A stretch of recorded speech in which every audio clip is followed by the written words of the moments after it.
وجاء من أقصى المدينة رجل يسعى قال يا قوم اتبعوا المرسلين اتبعوا من لا يسألكم أجرا وهم مهتدون وما لي لا أعبد الذي فطرني وإليه ترجعون أأتخذ من دونه آلهة إن يردني الرحمن بضر لا تغن عني شفاعتهم شيئا ولا ينقذون إني إذا لفي ضلال مبين إني آمنت بربكم فاسمعون قيل ادخل الجنة قال يا ليت قومي يعلمون بما غفر لي ربي وجعلني من المكرمين وما أنزلنا على قومه من بعده من جند من السماء وما كنا منزلين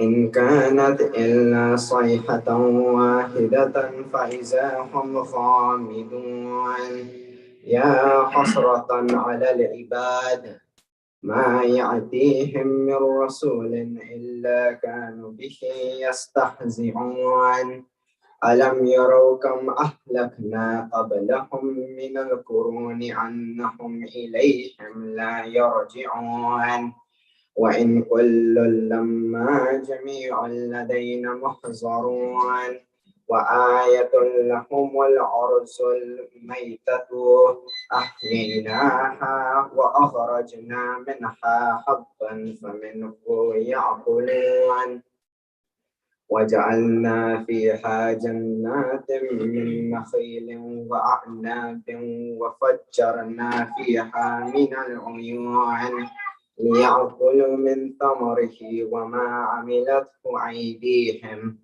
أفلا يشكرون سبحان الذي خلق الأزواج كلها مما تنبت الأرض ومن أنفسهم ومما لا يعلمون وآية لهم الليل نسلخ منه النهار فإذا هم مظلمون والشمس تجري لمستقر لها ذلك تقدير العزيز العليم والقمر قدرناه منازل حتى عاد كالأرجون القديم لا الشمس ينبغي لها أن تدرك القمر ولا الليل سابق النهار وكل في فلك يسبحون وآية لهم أنا حملنا ذريتهم في الفلك المشحون وخلقنا لهم من مثله ما يركبون وإن شأن نغرقهم فلا صريخ لهم ولا هم ينقذون إلا رحمة منا ومتاعا إلى حين وإذا قيل لهم اتقوا ما بين أيديكم وما خلفكم لعلكم ترحمون وما تأتيهم من آية من آيات ربهم إلا كانوا عنها معرضين وإذا قيل لهم أنفقوا مما رزقكم الله قال الذين كفروا للذين آمنوا أنطعم من لو يشاء الله أطعمه إن أنتم إلا في ضلال مبين ويقولون متى هذا الوعد إن كنتم صادقين ما ينظرون إلا صيحة واحدة تأخذكم وهم يخصمون فلا يستطيعون توصية ولا إلى أهلهم يرجعون ونفخ في الصور فإذا هم من الأجداث إلى ربهم ينسلون قالوا يا ويلنا من بعثنا من مرقدنا هذا ما وعد الرحمن وصدق المرسلون إن كانت إلا صيحة واحدة فإذا هم جميع لدينا محضرون فاليوم لا يظلم نفس شيئا ولا تجزون إلا ما كنتم تعملون إن أصحاب الجنات يوم في شغل فاكهون هم وأزواجهم في ظلال على الأرائك متقئون لهم فيها فاكهة ولهم ما يدعون سلام قولا من رب رحيم وامتازوا اليوم أيها المجرمون ألم أحد إليكم يا بني آدم ألا تعبدوا الشيطان إنه لكم عدو مبين وأن اعبدوني هذا صراط مستقيم ولقد أضل منكم جبلا كثيرا أفلم تكونوا تعقلون هذه جهنم التي كنتم توعدون اصلوها اليوم بما كنتم تكفرون اليوم نختم على أفواههم وتكلمنا أيديهم وتشهد أرجلهم بما كانوا يكسبون ولو نشاء لطمسنا على أعينهم فاستبقوا الصراط فأنى يبصرون ولو نشاء لمسخناهم على مكانتهم فما استطاعوا مضيا ولا يرجعون ومن نعمره ننقصه في الخلق أفلا يعقلون وما علمناه الشعر وما ينبغي له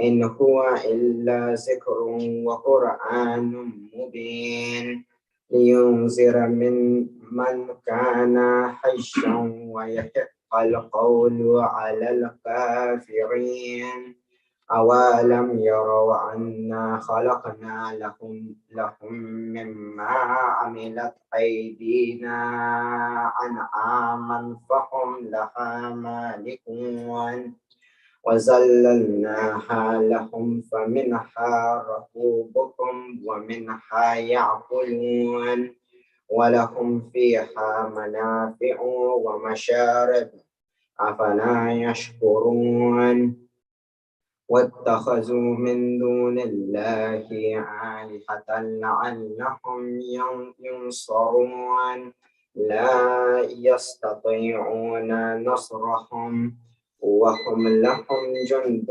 محضرون فلا يحزنك قولهم إنا نعلم ما يسرون وما يعلنون أولم يرى الإنسان أنا خلقناه من نطفة فإذا هو خصيم مبين وضرب لنا مثلا ونسي خلقه قال من يحيي العظام وهي رحيم قل يحييها الذي أنشأها أول مرة وهو بكل خلق عليم الذي جعل لكم من من الشجر الأخضر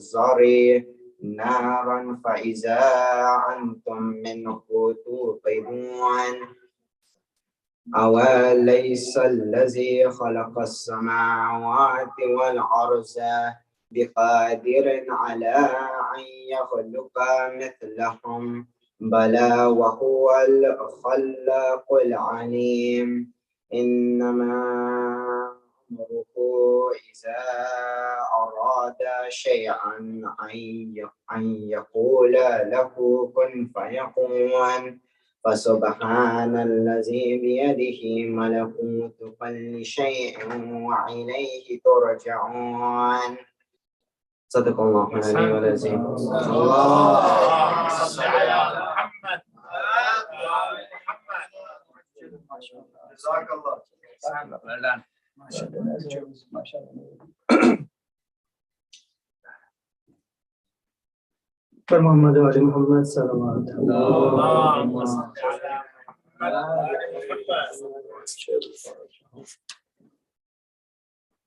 As you all know, Uncle Sheikh loved poetry. He used to talk hours with him about poetry. He used to spend a lot of time with Baba also. My dad, he used to write. So, Salam Baba ka. Just a small Salam Baba. It fits perfectly for Uncle actually. Baba, mashallah, you can see it really. Uske misdaq hum karte inshallah. But Muhammad Ali Muhammad sallallahu alaihi wasallam.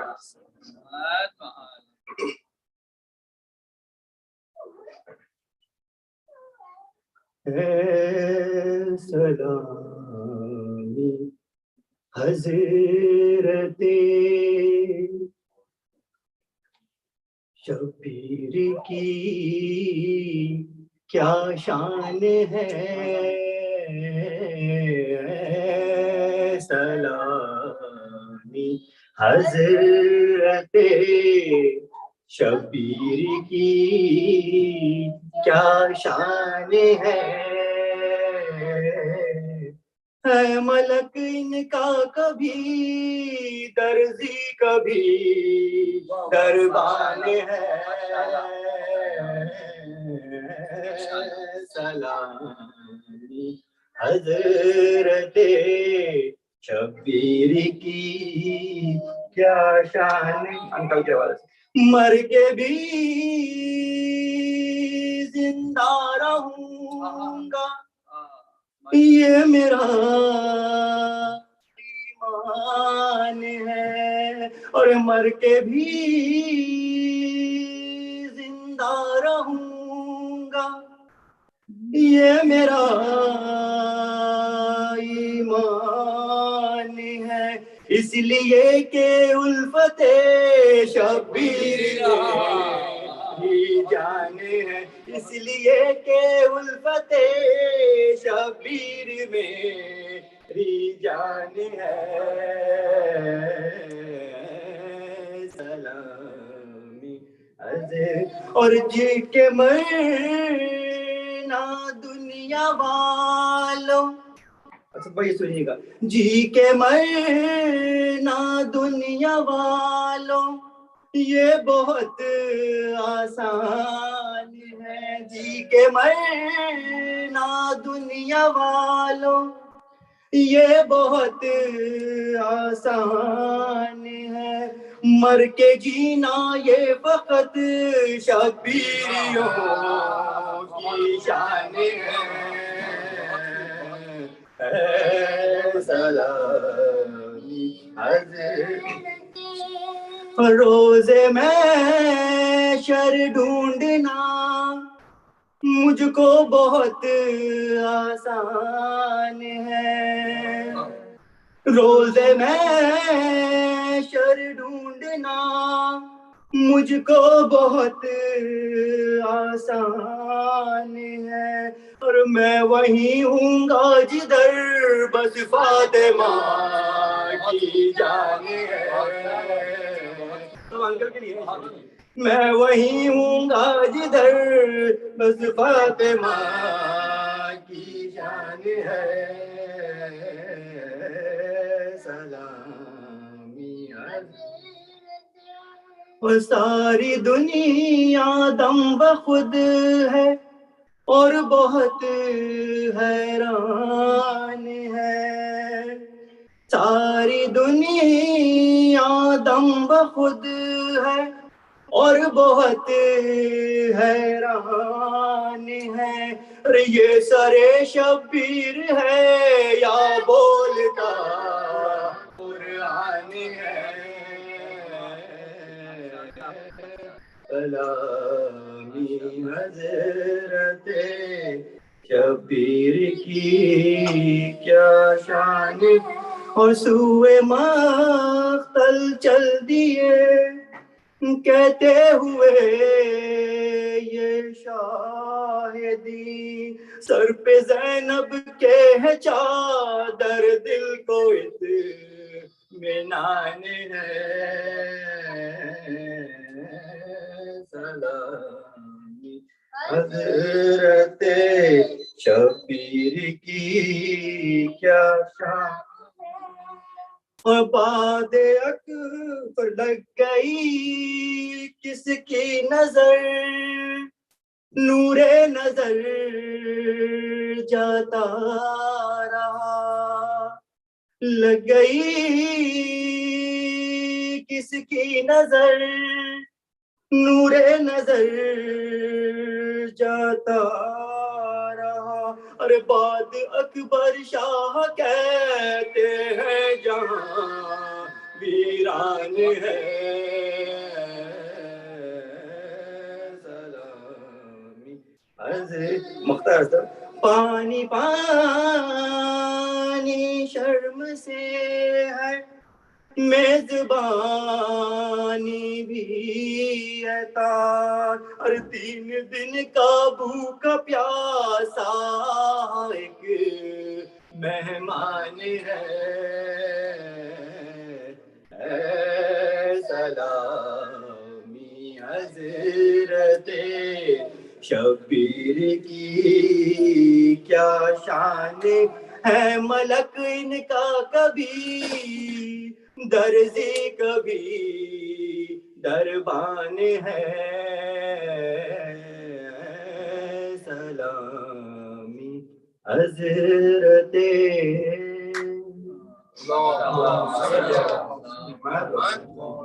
ایک سورہ فاتحہ کی گزارش ہے جناب.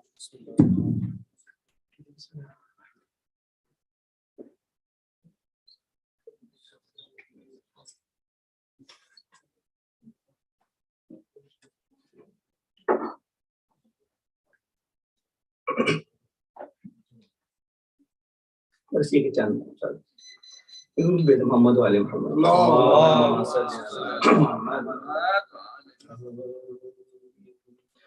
جو پریشان ہوئی مولا کی جماعت رن میں، ہر نمازی کو پسند آئی اقامت رن میں، قبلہ دین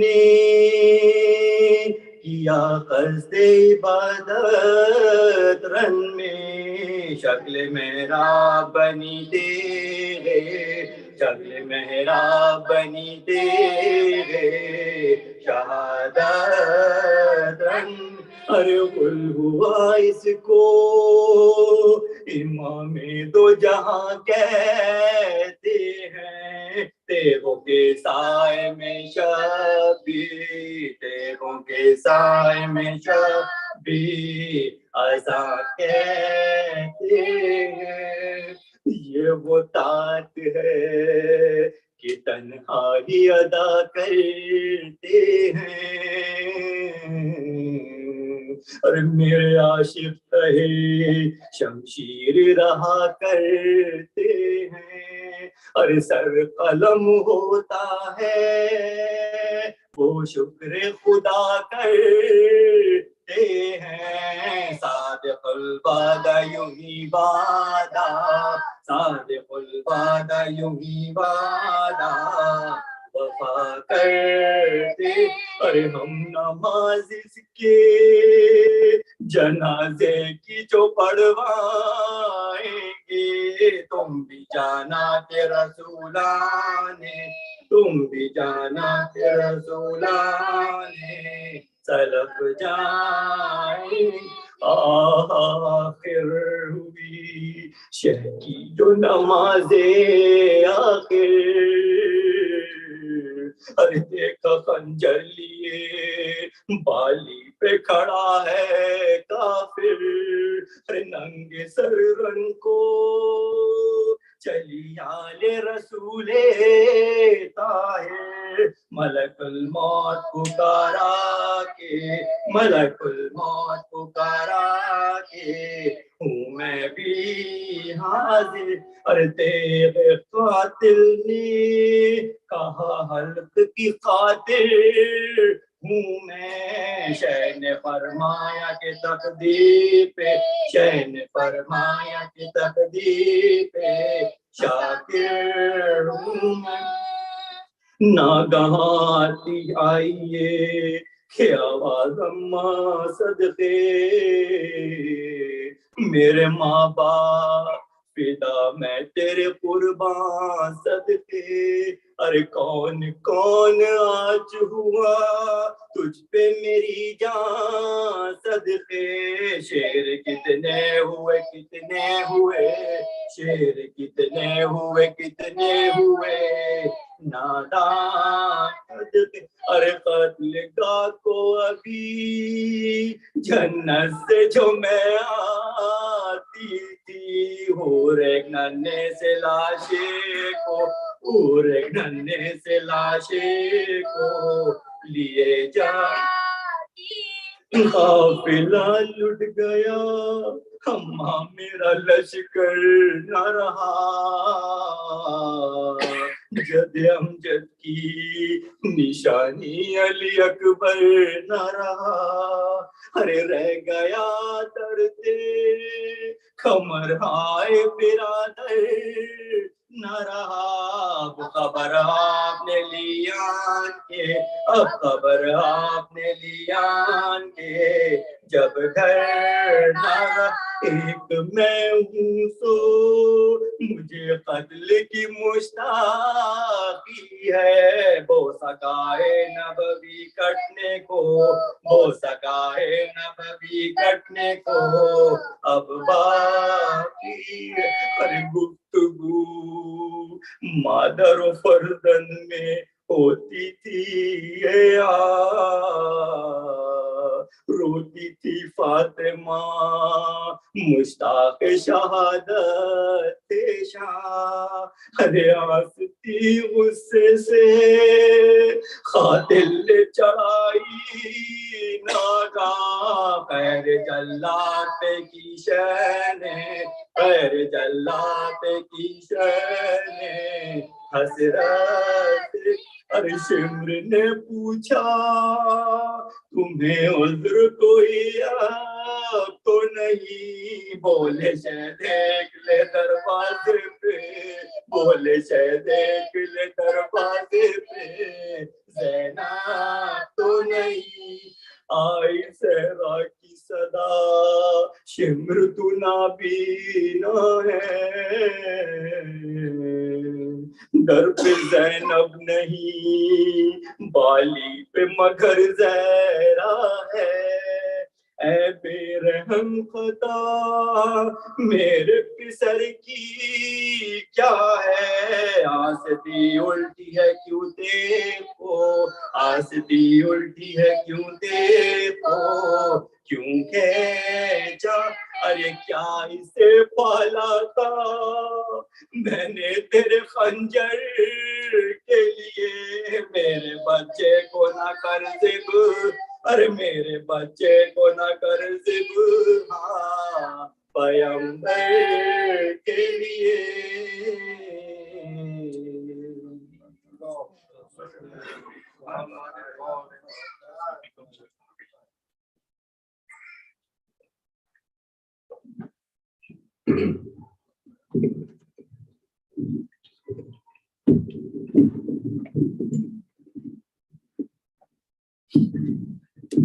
محمد والی محمد صلوات اللہ صلی اللہ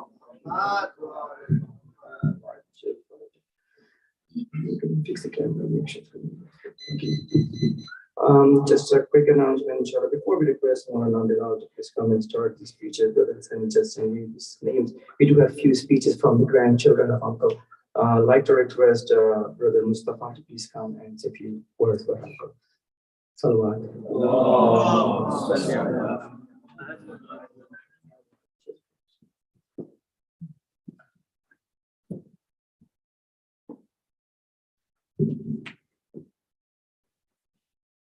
Welcome, everybody.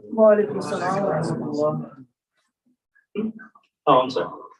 It's my turn to take a minute or two and tell you about my grandfather. I'd like to speak for longer. I could speak for an hour, but I know that each of my siblings and the other cousins have as much material that they could go over. Abu was one of my main role models as a child, and he still is now. The thing that strikes me is how well he treated people. He was patient and he was kind, and he knew how to help people when they needed it.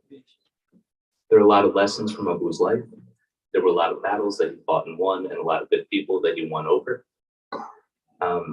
There is moral to the speech, though, and it's the first lesson that I learned from it. Every person is unique and important and deserves to be taken care of.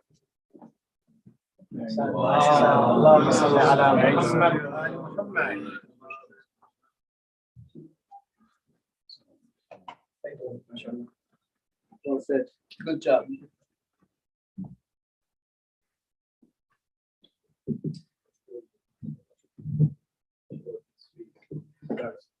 I'd like to request Sister Mariam to come say a few words. But Muhammad wa alayhi Muhammad.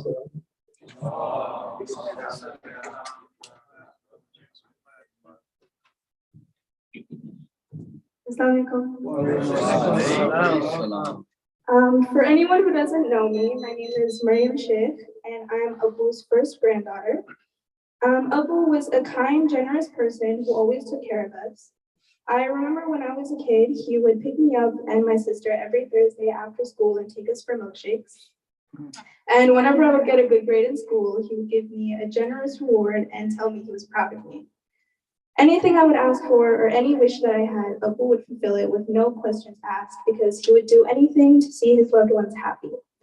From his family members to his community to random people and even the workers at Wawa who still remember him fondly, he would bring joy and positivity into every person's life. His compassion and selflessness continues to inspire me every day, and we all love and miss him very much. Very good. Thank you, Mariam. Mashallah, that was well said. I'd like to request Sister Sana, please come and share the poetry perform for us. Sana, Lord Salawat, please.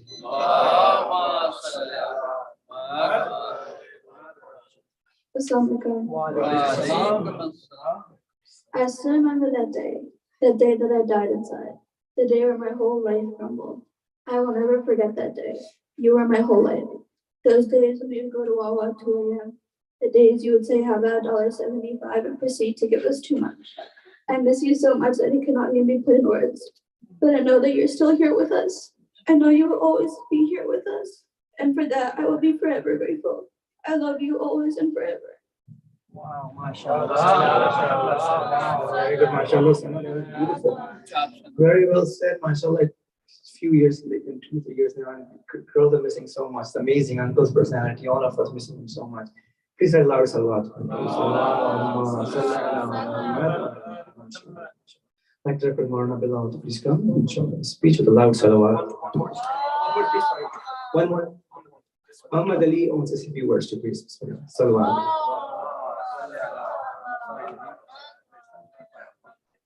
Assalamu alaikum. My name is Muhammad Zafar. I'm Imtiaz Ali Sheikh's grandson. He was my Nana John. He was an amazing person and grandfather and has done so much for me and my family, and I'm sure for all of you as well. I remember the last time I came before his unfortunate passing. I was 12 years old. We had to go to Walmart to pick up something, but I was starving, so we decided to go to Subway. I love Subway. Anything like Subway, Imtiaz, I love this country.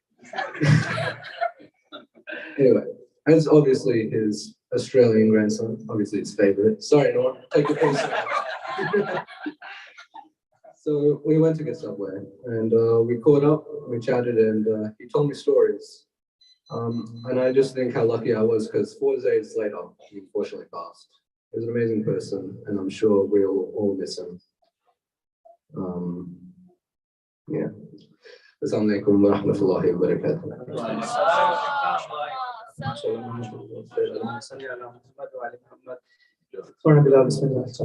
Salawat.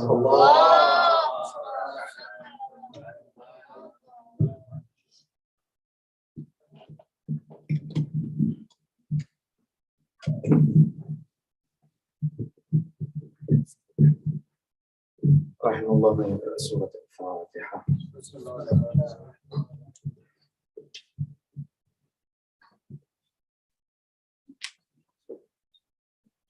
Thank you.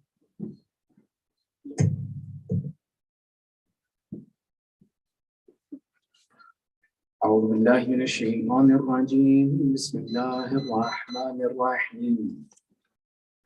ربي اشرح لي صدري ويسر لي أمري واحلل عقدة من لساني يفقهوا قولي. الحمد لله رب العالمين، ثم الصلاة والسلام على سيدنا ونبينا وحبيب إله العالمين أبي القاسم محمد. اللهم صل على محمد وعلى آله الطيبين الطاهرين المعصومين، واللعنة على أعدائهم أجمعين من الآن إلى قيام يوم الدين.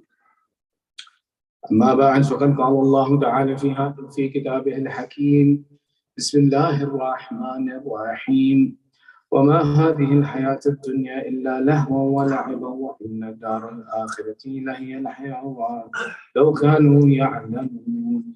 آمنا بالله، صدق الله العلي العظيم. اللهم صل على محمد. You're saying salawat ala Muhammad wa ali Muhammad.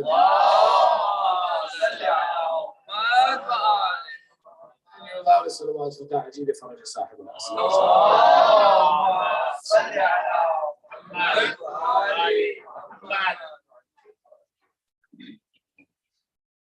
These majalis that we hold in commemoration of our loved ones who have left us have many benefits and purposes. One of the benefits and purposes is that whatever thawab that is earned here, whatever mention of Ahlul Bayt is done here, that we promise or we intend that thawab to go to our marhumeen. When we lose someone, it happens that, right, we know that their book of deeds is closed. And what that means is that they can no longer improve their situation, they can no longer change their situation. And now they're really needy, in the sense that they rely on what they've left behind to be their assistance and helper after they're gone. Yes. So which is why when someone leaves us, one of the things that we can do for them is that any good deed that we do, any good action that we do, we include them in this and we share the reward with them. For example, Amal of Thursday night, you recite Dua Kumayt. You can simply go and add and say that give the thawab of this to my relatives who's passed. You can give the thawab of any good action that you do. And just say, Allah, give the thawab of this action to my relatives and my family, my father, my uncle, my aunt, and share the thawab with them. Sometimes you may get nervous that, okay, if I give all of the thawab away, what did I get? I'm trying really hard. I'm staying awake. I'm doing all these amal. I'm doing all these fantastic, but I keep giving it away. What about me? The beauty is the generosity of Allah is such that it never ends. That giving it away to someone actually takes nothing away from you. Now the question of how is that possible? That how can I give it away and at the same point in time, I still have mine left and nothing is lost from me? The explanation of this is given like the light of a candle.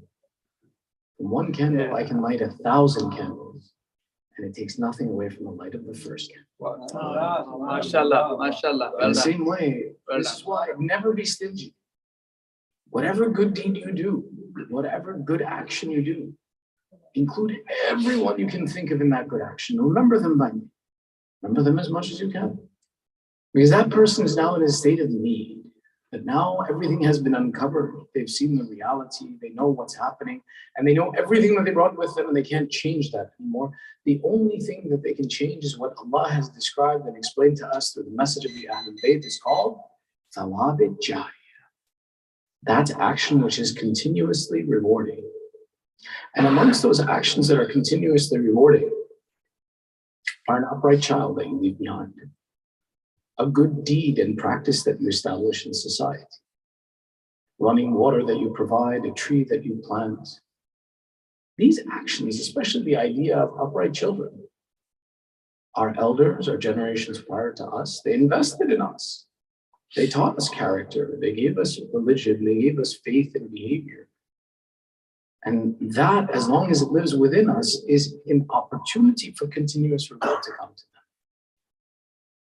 them. Maybe we're not their children, but they established in us good traditions. They taught us good things.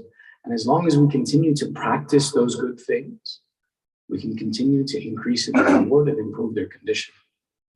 So one of the aspects of the benefits of these majalis is that the thawab that's gathered here we offer.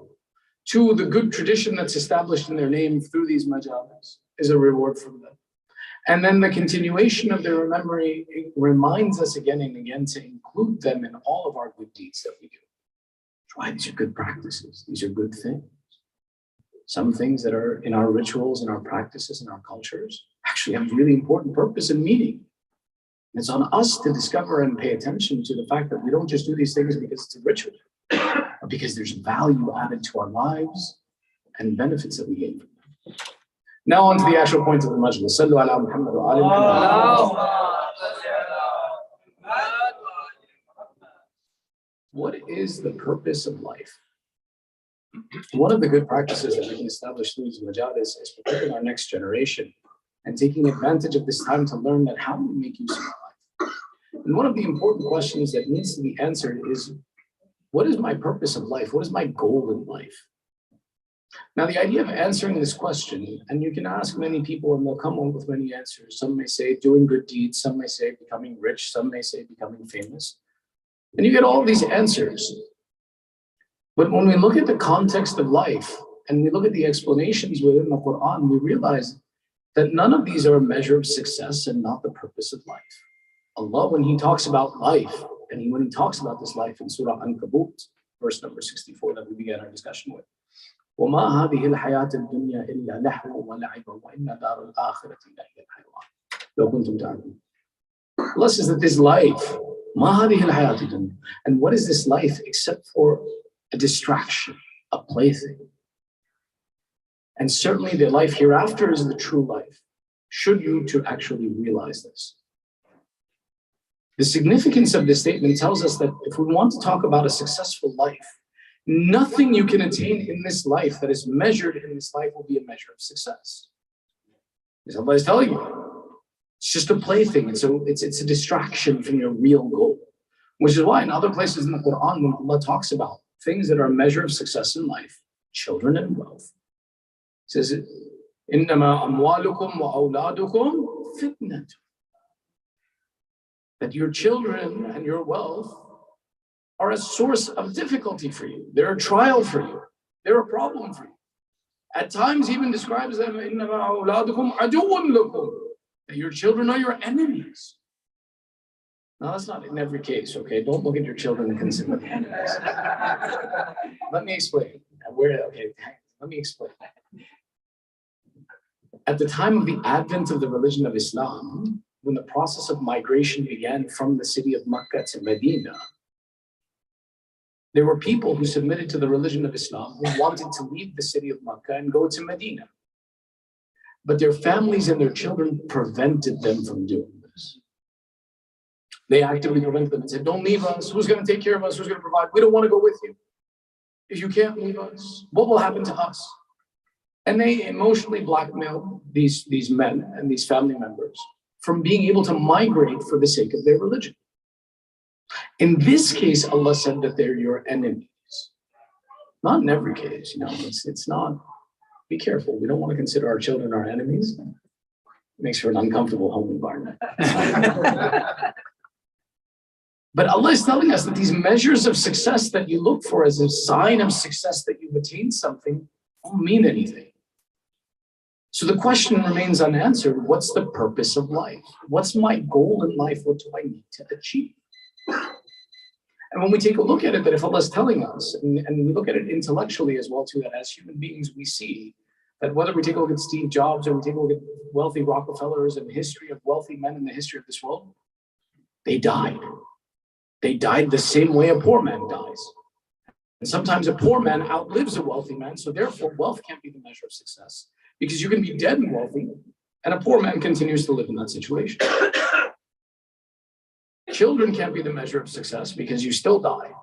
They can't keep you alive. So what is my measure of success? And the realization comes to us that the measure of success that a person has in their life and the goal that you have to achieve in life is heaven. Your success in life is attaining heaven. That is your goal. If someone was to ask you, what's your goal in life? Not to be rich, because when you're rich, you die. You still die. Not to be famous, still die. Not to be, for example, someone who changes the world, you still die. How many people did the most pious and best doctors, best humanitarians save? It didn't change one day of their life.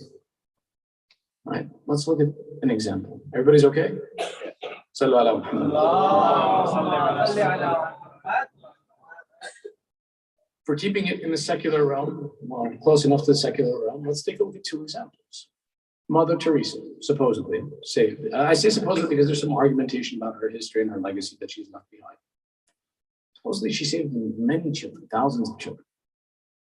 Did saving even one of those children increase her life by even a day? A doctor saves lives every day. There's plenty of doctors here, so I assume every doctor saves lives. Does it increase your life by even a day? No.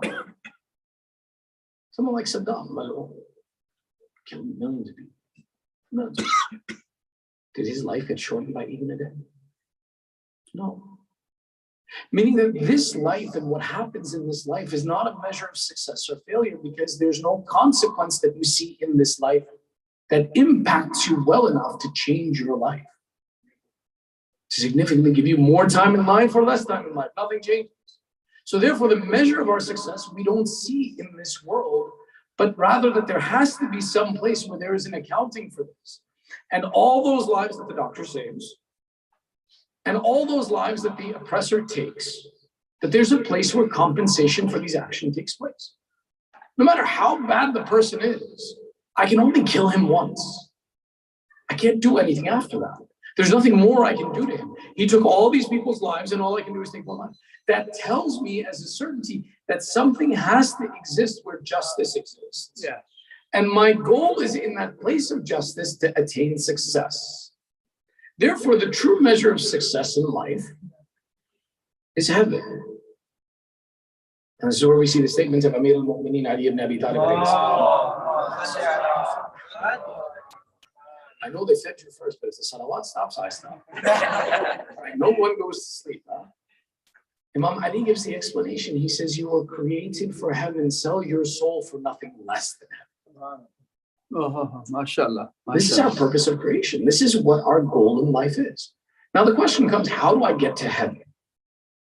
How do I get to heaven?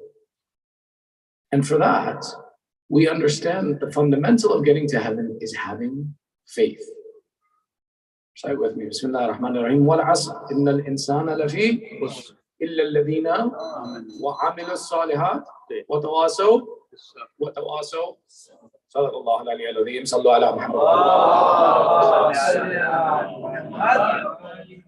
Allah describes in this short surah that we have read 1,000 times in our lives. He says, what? I swear by time that man is at loss, except for those who have faith and do good deeds. And they are the ones who are the righteous ones, and they are the ones who are the people of patience. The description of how one is not at a loss begins with the fundamental that you possess faith, iman, that this ideology of faith is so fundamental that it's the only things that gives us success, and Allah explains it to us in the Quran, and we've read it 1,000 times and we've never thought about it.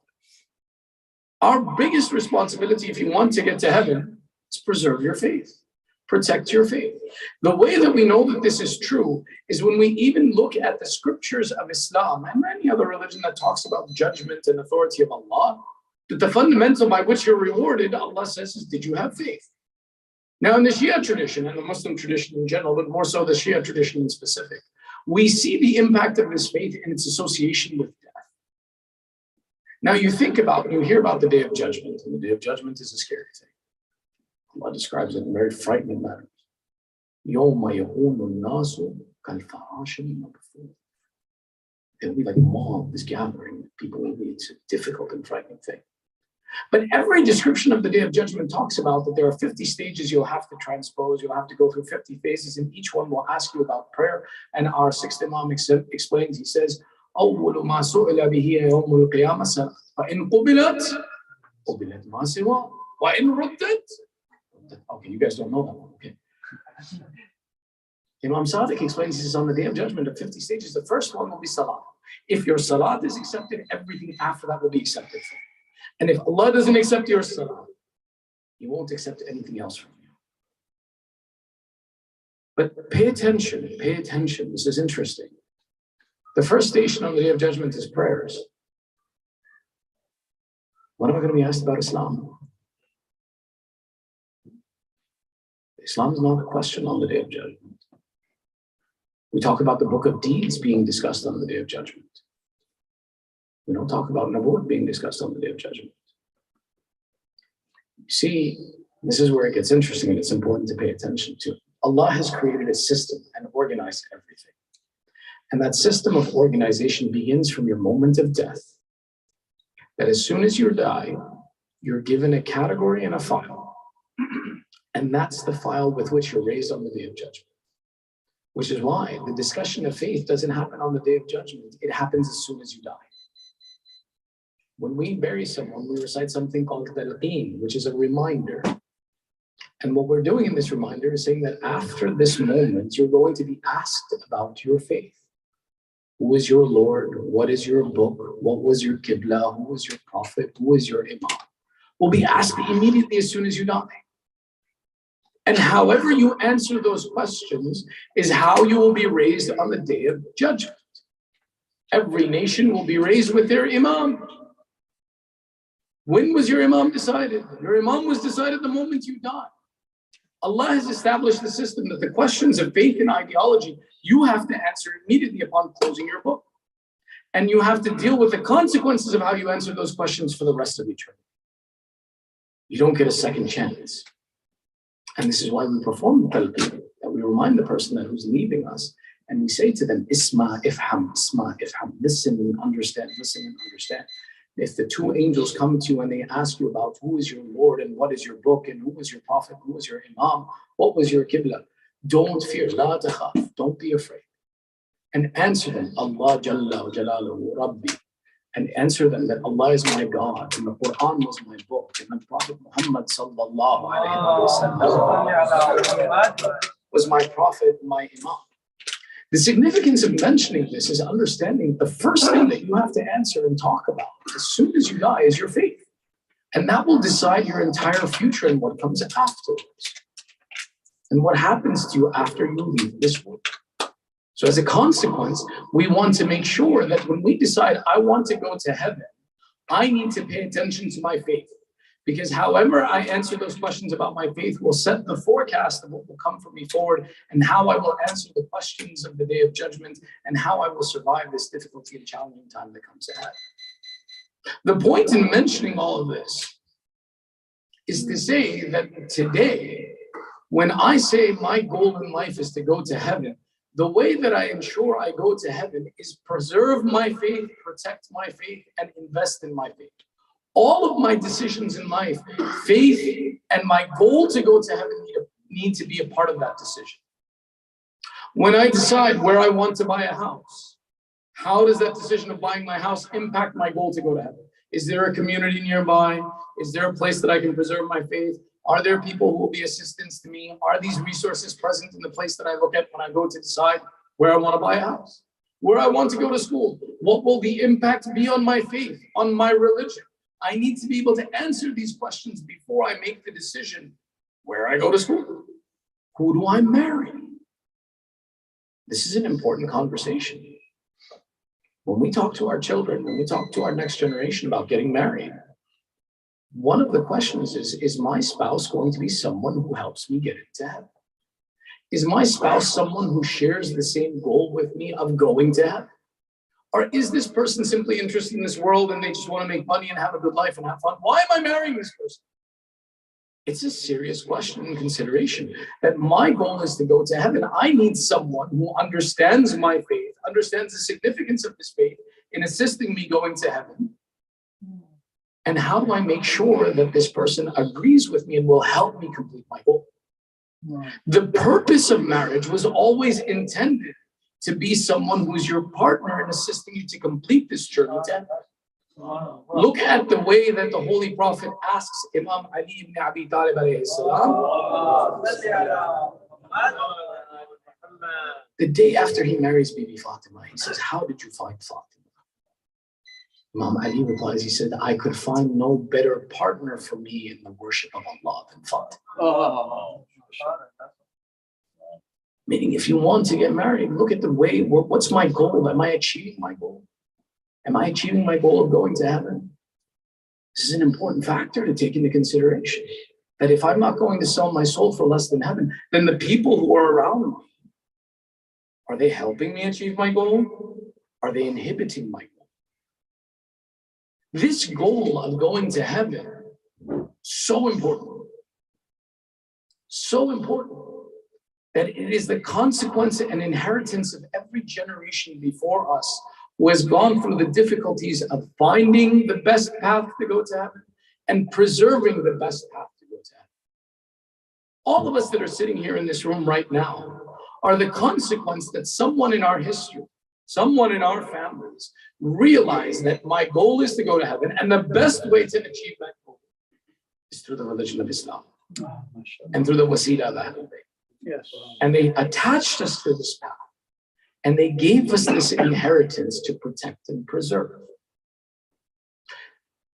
We have a relationship with every generation. Are you guys all okay? Everybody's awake? I'm going to take a few more minutes. If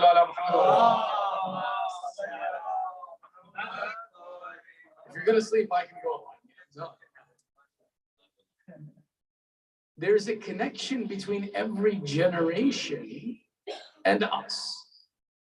And every generation's effort before us is connected to us.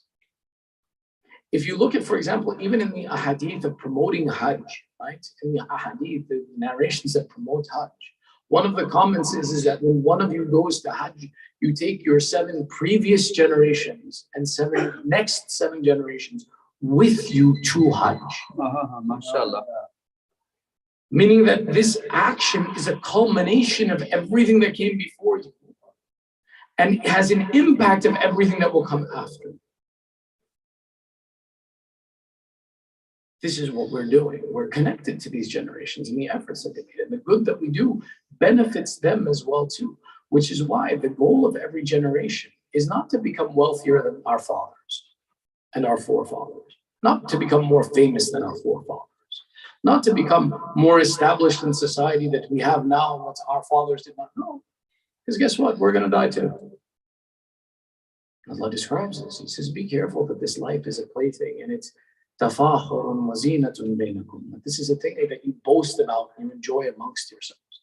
But it means nothing. The true inheritance of our forefathers is faith, which is why our 6th Imam Ja'far as-Sadiq alayhi salam. He explains, he says, wealth is the inheritance of Fir'aun, and akhlaq and iman is the inheritance of the Anbiya. This is an indication for us that we have a connection to our previous generations and we're the conclusion of their efforts. And one of the ways that we keep them attached to our a'mal and good deeds is by continuing to preserve the inheritance they've given us. Continuing to make sure that what they sacrificed their lives for was not money, was not school, was not wealth, status, anything. But it was this faith. And purifying this faith generation after generation is the success that we possess. And that's one of the obligations that we have to complete in this life, is improve on the inheritance that we receive. Preserve this faith. Focus on the goal of going to heaven, and the tool that we have to go to heaven is Iman, is this belief in Allah and following His doctrine. And our education, one of the consequences of living in this country and these countries, because we have Australians here as well too, so like, is that our education should be better. Therefore, our commitment and understanding of faith should improve. Don't look at your success that, oh, I live in America, I live in Australia, and oh, I have a good job, I have good money, I have security. That all dies with you. But if the consequence of being in these places increases my Iman and makes me a better Muslim, then I've attained something. Then I've protected my inheritance and I've attained the goal that I need to achieve. Allah has created us tools for us to improve and to understand and better access. How do we approach Iman? And that aspect of those tools is the Ahlul Bayt. That He created for us 14 examples, and from them many different examples that show us what it means to live faith and what it means and what our behavior needs to be like and how we need to interact with society to make sure that faith is always reflected in our actions. Recently, in 2 days prior, we were commemorating the Shahadat of Imam Ali al-Hadi alayhi salam. The example of Imam al-Hadi in many instances demonstrated the faith and certainty in Allah. Remember something, Imam al-Hadi was the one who was taken and who became an Imam at the age of 7. Became an Imam at the age of 7. And from the age of 7, he was moved from his house and isolated from his community and placed in a city called Samarra. The reason that he was taken to Samarra was that Samarra was a city of enemies, was a city of soldiers who were loyal to the Khalifa and knew nothing about Ahlul Bayt and had no love of Ahlul Bayt. And that's where the Imam lays his example. If you want to talk about the idea that how can you be a source of goodness in a society of evil, how I can be the one who preserves and manifests faith in a place that is against faith, go look at the life of Imam al-Hadi, who not only from a young age is present amongst these people who hated him, but the description that when he becomes shaheed, that Imam Hassan al-Askari comes to the door and says, my father has become shaheed, come and carry the janazah with me of my father. Every person in the city of Samarra mourned and participated in the janazah of Imam al-Hadi. And he changed the entire city of people who hated him to people who mourned for him. It doesn't mean, and that's it, living faith doesn't mean you don't go through difficulties. Living faith actually means the greater my faith, the more the difficulties I face. Because this isn't the place of success, this isn't the place of reward. So the greater my faith, the more challenges I go through to attain a greater reward. And that's why the examples of the Ahlul Bayt, when we look at them, we see difficulties, we see problems. Those who are a perfect example of faith went through more difficulties than us. The example of Imam al-Hadi, when he was cast alone in a prison cell and one of the companions was able to visit him, he says, I came to the Imam and I wept as I saw him. Imam Ali al-Hadi asked me, why are you crying? He says, I see your condition and I cannot bear it. Imam al-Hadi explains, he says, take your masa'ib not to us, bring them to Hussein.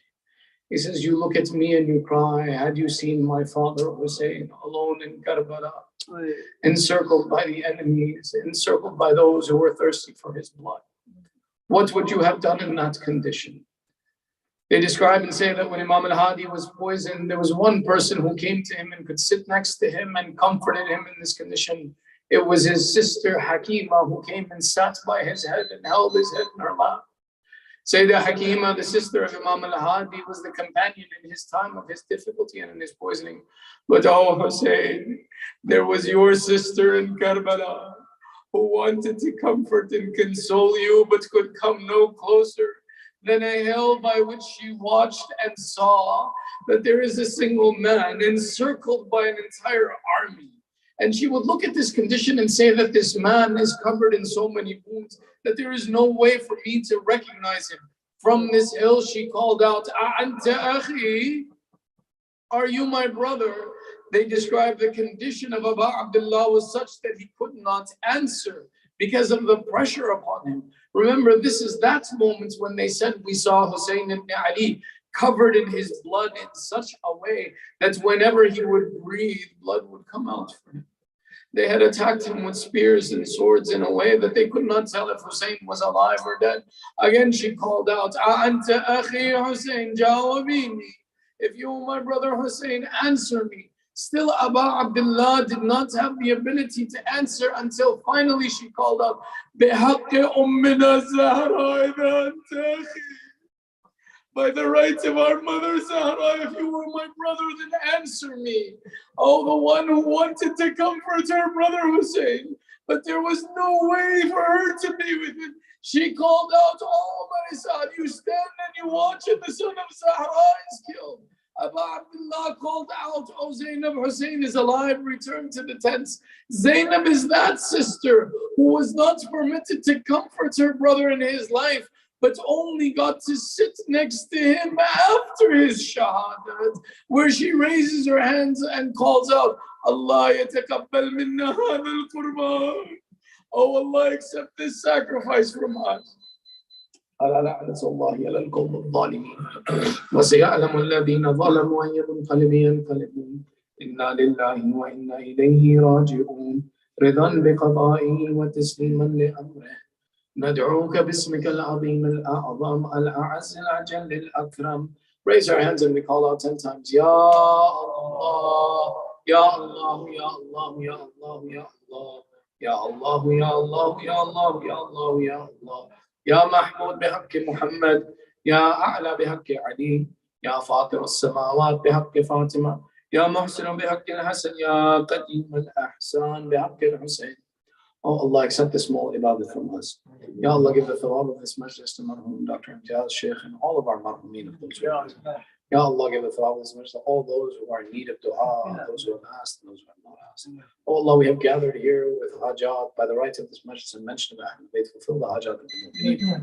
Allah, those amongst their families, their communities, the mu'mineen around the world who are suffering through sickness and disease and insecurity. Ya Allah, give shafa'at to the mu'mineen wherever they are. Oh Allah, keep our children on the upright religion of Ali Muhammad. Ya Allah, hasten the appearance of Sahib al-Zaman. Make us and our families from the upright supporters of Sahib al-Zaman and entitle us to the shafa of Abdullah in dunya and akhirah. One surah Fatiha, 3 times surah Ikhlas, with your loudest of salawat ala Muhammad wa Ali Muhammad.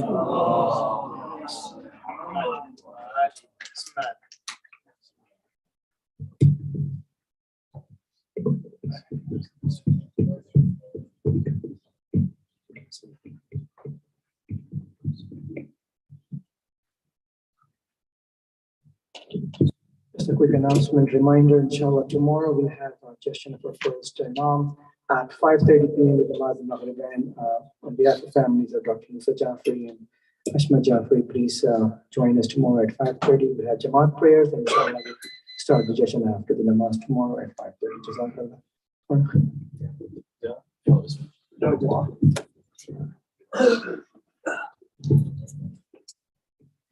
اللهم صل على محمد وآل محمد. بسم الله الرحمن الرحيم. السلام عليك يا رسول الله، السلام عليك يا نبي الله، السلام عليك يا حبيب الله وخاتم النبيين، السلام عليك يا أمير المؤمنين علي بن أبي طالب، السلام عليك يا فاطمة الزهراء سيدة النساء العالمين، السلام عليك يا حسن بن علي المجتبى، السلام عليك يا أبا عبد الله الحسين الشهيد في كربلاء، السلام عليك يا تسعة المعصومين من ذرية الحسين، علي بن الحسين زين العابدين ومحمد بن علي باقر وابن النبيين، وجعفر بن محمد الصادق وموسى بن جعفر الكاظم وعلي بن موسى الرضا ومحمد بن علي الجواد وعلي بن محمد الهادي والحسن بن علي العسكري، وحجة الله يا ابن الحسن يا صاحب العصر والزمان، عجل الله تعالى فرجه وسهل الله تعالى مخرجه وظهوره وجعلنا من أعوانه والأنصار المستشهدين بين يديه. السلام عليكم جميعا ورحمة الله وبركاته. اللهم صل على محمد. اللهم كن لوليك الحجة بن الحسن صلواتك عليه وعلى آبائه في هذه الساعة وفي كل ساعة وليا وحافظا وقائدا وناصرا ودليلا وعينا حتى تسكنه أرضك طوعا وتمتعه فيها طويلا برحمتك يا أرحم الراحمين. اللهم صل على محمد